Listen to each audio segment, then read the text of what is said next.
Welcome to the deep dive.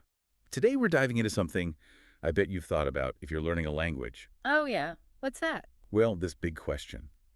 Can you really get fluent without actually living in a country where people speak it? The immersion question. Yeah. Right. It's like the classic advice, isn't it? You have to go live there. Exactly. This is a common belief. Hmm. But we want to unpack if that really holds up today, especially with, everything online. All the tech and resources available now, it's definitely changed the game. For sure. And we've got some great stuff to draw on from a discussion over at the EDP English Dialogue podcast. Oh, yeah. Who was talking? Mike and Emma, they really got into this exact topic. Okay, cool.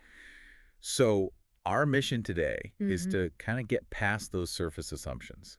Look at the real arguments for and against immersion being the only way. And figure out what really works for language learning wherever you are. Right. So maybe first things first, what do we even mean by fluent? Because that word gets thrown around a lot. Good point. The Source podcast, Mike and Emma, they define it pretty well. It's not just knowing words and grammar. No, it's more than that. They said it's about speaking, reading, writing, understanding, all pretty effortlessly and accurately. Effortlessly, yeah. But also there's like another layer, right? It goes deeper. Totally. They mentioned understanding the cultural nuances, those little idioms. And even thinking the language, that's a big one. Yeah, getting to that point where it's automatic. So it's a really comprehensive skill. Definitely. Okay, so let's tackle immersion head on. Why is it seen as like the gold standard? What's the core argument? Well, the main idea, and Mike and Emma hit this hard, is just being surrounded by it. Constant. Right. Every single day in real life. It forces you to use the language actively. It creates this intense exposure that's hard to replicate otherwise. They used examples, didn't they? Like ordering food. Yeah, or asking for directions when you're lost. Those situations where you have to communicate, maybe stumble a bit, but you figure it out. And it's often unpredictable. You can't just prepare a script for every single interaction. Exactly. And that need, that constant pressure, it really speeds things up. You're not just studying passively from a book. You're like actively using it to survive almost. Which helps you internalize it, Yeah. right? Much deeper than just memorizing stuff. Yeah, it becomes part of you. And they also talked about the culture connection, which is huge. How does that work? How does being in the culture help the language part specifically? Well, Mike and Emma pointed out how language and culture are just, woven together. So seeing cultural practices firsthand gives you context. You understand why people say things a certain way. Ah, okay. Like the unspoken rules behind the words. Precisely. They mention understanding, say, the meaning behind a certain phrase or even a gesture. It's not just the dictionary definition. It's the cultural weight it carries. Exactly. And that makes your communication feel more, well, authentic, real. Makes sense. But, and this is the big but, the source discussion then kind of shifts. Right. To the idea that maybe living abroad isn't the only path. Yeah, and this is where technology really enters the picture, doesn't it? Absolutely. Mike and Emma discussed how actually lots of people do get fluent without moving. Because the tools are just everywhere now. What kind of tools did they mention? Oh, the usual suspects. Language apps, Duolingo, Babbel came up. Okay. Online courses, language exchange platforms where you talk to native speakers. Virtual reality even. People are using that now. Yeah. So these things offer structured learning, practice, and that crucial connection to native speakers. All from your sofa, basically. Yeah. But it's not just about having the apps, is it? It takes more than that. Oh, definitely not. The source stressed that a consistent effort, personal dedication, that's absolutely key wherever you are. Right.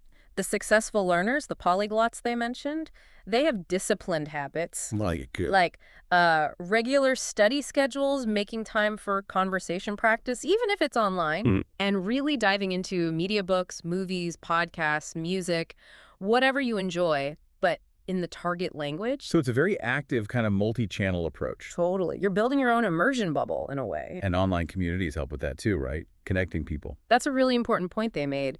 These online groups, virtual exchanges, they bridge that gap. Get real practice, cultural insights too. Exactly. And there's flexibility. That's a big plus for online learning. You mean fitting it around your life? Yeah. Your schedule, your learning style, you can tailor it, which for many people is just more effective. Plus the sheer volume of stuff online now. Authentic material. It's incredible. News articles, academic papers, like you said. Movies, shows, social media. It's endless. Right. And that constant input reinforces everything and, crucially, keeps you interested, keeps you engaged. Like having a massive library you can access anytime. Pretty much. But it's not all smooth sailing if you're not immersed. Right. The source acknowledged the challenges too. Yeah, definitely. What was the main one they highlighted? Well, the big one is missing out on that spontaneous real-life practice. The unpredictable stuff. Like those awkward moments ordering coffee we mentioned earlier. Exactly. When you're actually there, you're constantly in those diverse, sometimes tricky situations. And that really sharpens your conversational skills, doesn't it? Yeah. Helps you pick up slang. And read nonverbal cues, body language, all that stuff that's part of communication. It's just a different kind of practice than, say, a structured online lesson. Much different. And developing that ability to think quickly, adapt on the fly, that can be harder in a controlled setting. You're not getting thrown into the deep end quite as often. Precisely. And there's also the motivation factor they touched on. How so? Well, if you're living there, there's often this immediate, pressing need to communicate to get by. Right. You need groceries, you need to ask for help. That need can be a really powerful driver. Keeping that same intensity going when you're learning at home, sometimes that's tougher. Yeah, I can see that. So, if you are learning without moving, what strategies did Mike and Emma suggest to, overcome these things? Stay motivated. Okay, so they talked about setting really clear goals, achievable ones. Makes sense. Break it down. And having a consistent routine, making it a habit. Crucial. Also, finding ways to make it enjoyable, connecting it to your hobbies, your interests. If you love cooking, find recipes in the language. If you love games, play them in the language. Make it relevant to your life, not just abstract study. Exactly. That's key for sticking with it long term. And what about the social side, if you're not surrounded by speakers? You have to actively seek it out. They suggested using those online exchange platforms seriously. Like scheduling regular calls. Yeah, and looking for local meetups, too, if they exist in your area. Language groups. Building those personal connections makes a difference. A huge difference. It makes it real, gives you practice partners, friends even. And you can still engage with the culture, even from afar. Absolutely. They stress that. Watch the movies, listen to the music, take virtual tours of museums online. Ah, yeah. There's so much cultural content available now. It provides context, insights. It deepens your understanding beyond just the grammar rules. Okay, so pulling all this together then, what's the main takeaway from Mike and Emma's discussion on this, the bottom line? I think the core message was that, look, both paths, physical immersion and really dedicated self-study, they have pros and cons. Neither one is universally better. Right. The best approach really depends on the individual, your situation, your learning style, your goals. And this is the encouraging part, fluency is achievable without packing your bags and moving.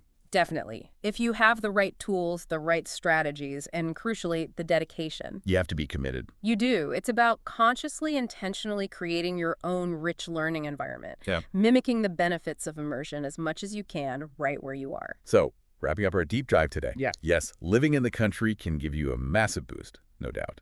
A significant advantage for sure. But it's clearly not the only way anymore.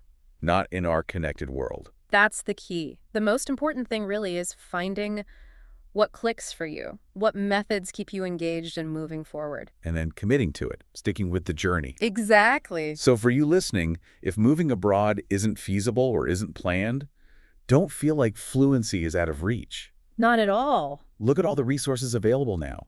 Embrace them. Be consistent. Find ways to immerse yourself virtually or locally. Seek out those connections with speakers. Make it social. Yeah, because ultimately fluency isn't really a destination you arrive at, is it? No, it's more like a continuous journey. Constant learning, constant growth. And it's a journey you can absolutely succeed on through various paths, Yeah. as long as you bring that passion and dedication, no matter your zip code. Well said. It's achievable.